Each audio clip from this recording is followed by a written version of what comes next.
Hello everyone and welcome once again to everyone in the case study discussion.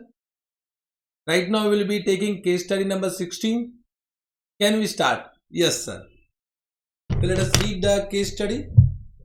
Star Limited does the business of manufacturing generator part and generator sets for the industrial and the home use.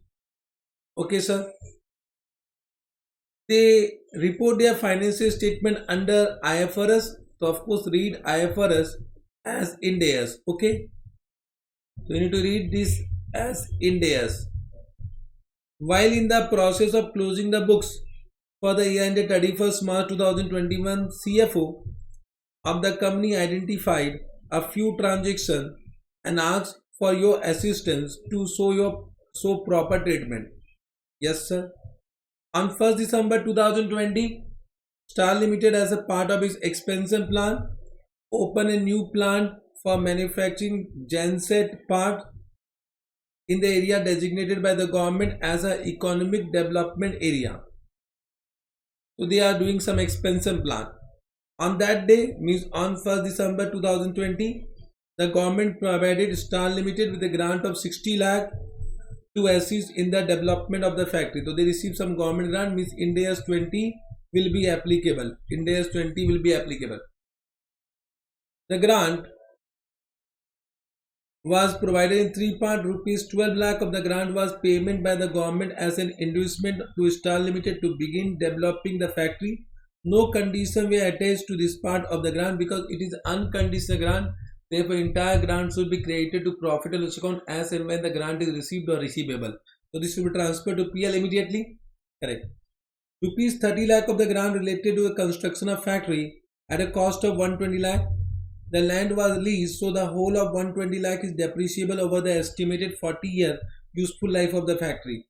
So as per Ind AS 20, there are two alternative accounting treatment. Either you can deduct the grant received from the cost price of the asset and depreciate the net amount during the useful life of the asset, or the grant received can be treated as deferred income, and whatever deferred income you have recognized, that deferred income will be amortized to PL during the useful life of the asset in the ratio of depreciation. These are the two alternative accounting treatment.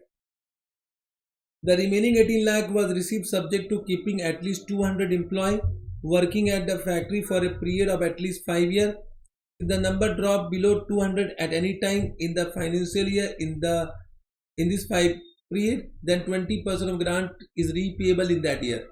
So what they are saying, that the grant is with the condition that you need to maintain employee to the extent of 200 employee for every year. Okay sir. But this 18 lakhs will be recognized over the period equally, because it is for the 5 year. Correct now. So equally over the period, over the 5 year. Understood? Because the grant was received on 1st December. So first year we should amortize for how many months? 4 months. Understood? Means 18 lakh divided by 5 how much? That is 3.6 into 4 divided by 12 how much? Means 1.2 will be transferred to profit and loss account for the first year related to 4 months.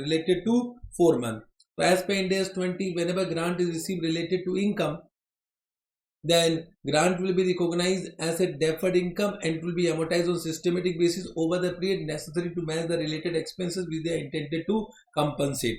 So because here nothing is given about the expenses, so we'll assume it will be recognized over the year on an SLM basis. Chalega? Yes sir.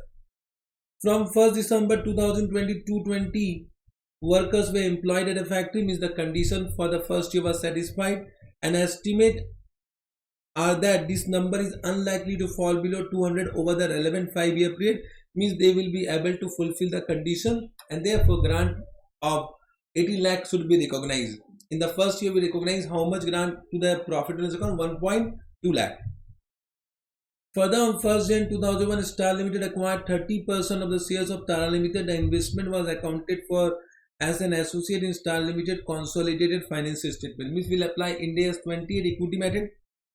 Both Star Limited and Tara Limited have an accounting year end 31st March 2021. Star Limited has no other investment in associate.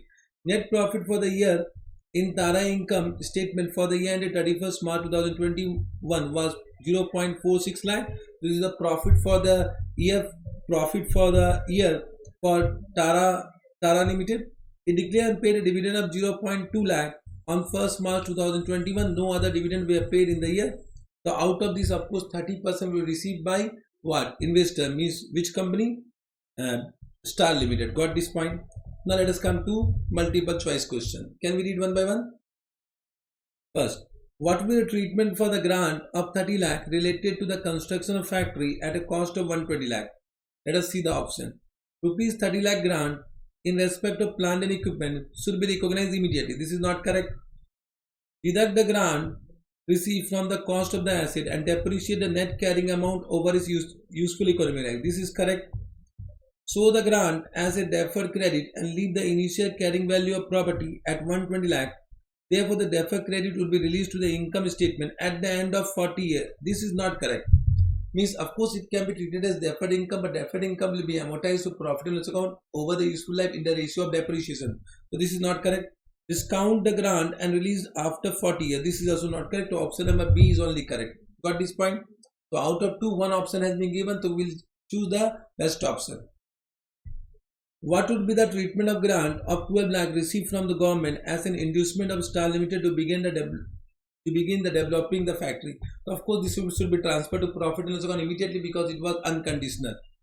The grant related to inducement to begin developing the factory can be recognized immediately in SOPL. So of course, option number A is only correct. You can read other option if you want to read.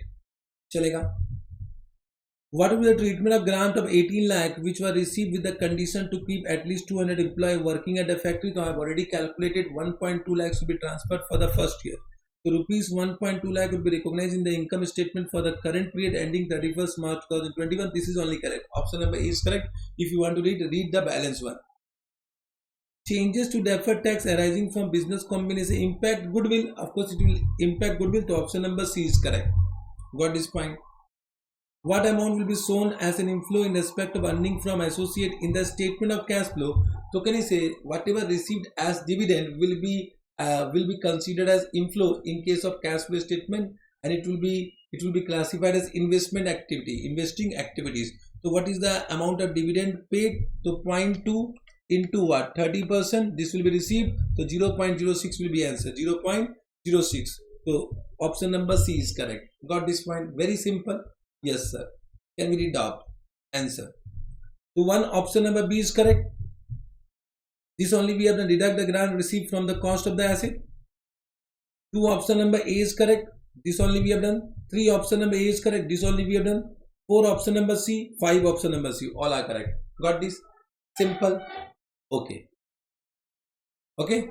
So this much only. We'll meet in the next video with the next case study.